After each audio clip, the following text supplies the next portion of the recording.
Assalamualaikum warahmatullahi wabarakatuh. Shalom, Om Swastiastu, Namo Buddhaya, serta salam kebajikan untuk kita semua.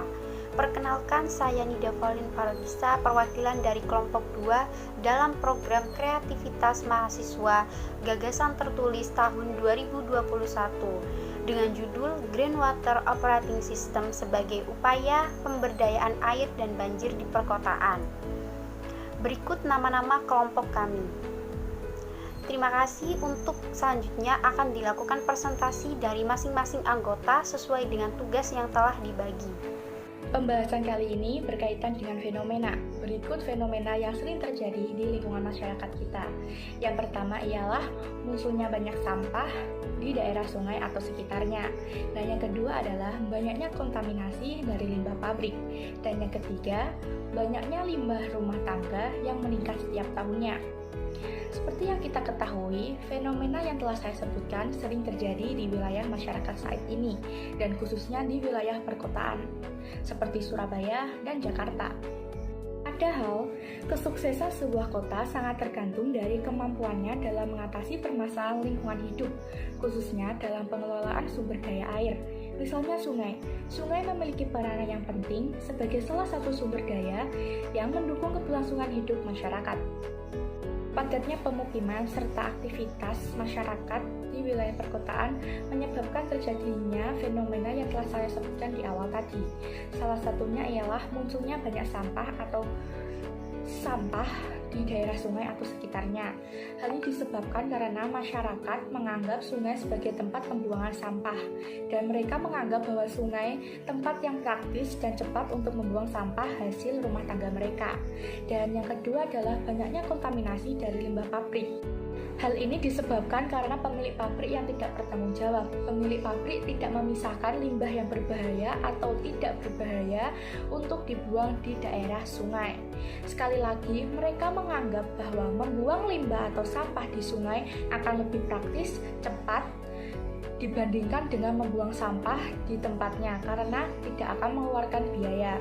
Dan jika ini dilakukan secara terus-menerus akan berdampak pada kualitas air bersih yang ada di sungai. Terima kasih, sekian dari saya. Selanjutnya akan dipandu oleh teman saya. Selanjutnya slide kedua, yakni membahas tentang solusi yang pernah dilakukan untuk permasalahan sungai, yakni ada sebagai berikut, yakni pemindahan rumah penduduk sekitar sungai ke rumah susun untuk mendukung program normalisasi sungai. Lalu pembersihan sungai dengan eskavator agar sampah yang ada di sungai cepat terangkat.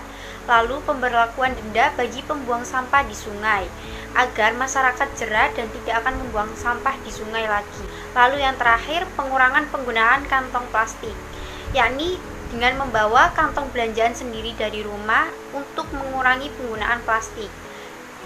Pemaparan ide peranan sungai di wilayah perkotaan sangatlah penting karena sebagai keberlangsungan hidup masyarakat di perkotaan tersebut. Namun kita bisa lihat sekarang bahwa sungai saat ini dalam kondisi tercemar dan sangat mengkhawatirkan. Para peneliti memberikan solusi agar menggunakan robot interceptor, menggunakan filter air, dan menggunakan green water sebagai upaya pemberdayaan air. Peran robot dan cara kerja robot. Nah, dengan memasangkan penghalang berukuran besar agar sampah terperangkap dan kemudian diarahkan menuju robot tersebut, robot interceptor tersebut mengalir di aliran air sungai. Nah, ketika di aliran sungai itu kan yang bawah tidak bisa terperangkap atau terhisap sampah-sampahnya kan, kemudian ada alat yang di bawah interceptor tersebut. Nah, akhirnya sampah-sampah yang di bawah dan di permukaan bisa terhisap semuanya. Kemudian setelah dihisap dibawa ke dalam tong pusat, dan tong pusat dalam robot kemudian dibawa ke pusat pengelolaan limbah.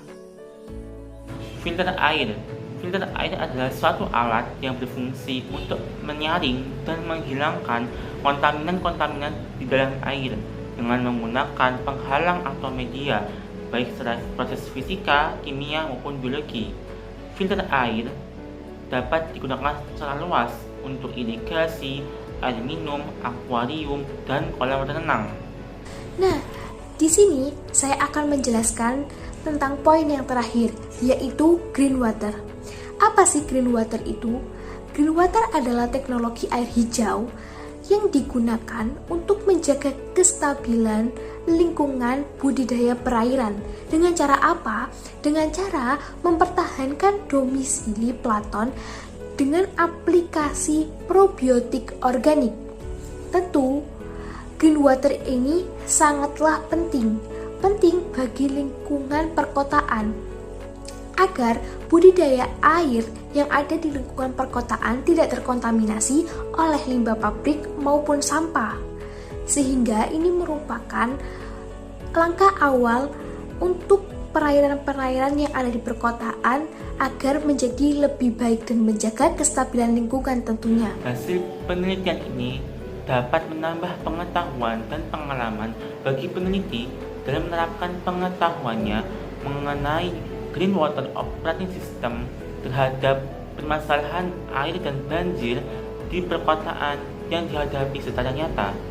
Yang kedua, bagi masyarakat, hasil penelitian ini dapat digunakan sebagai sumber informasi bagi masyarakat dalam pengoperasian Green Water Operating System untuk pencegahan banjir dan pemberdayaan air di perkotaan secara sehat.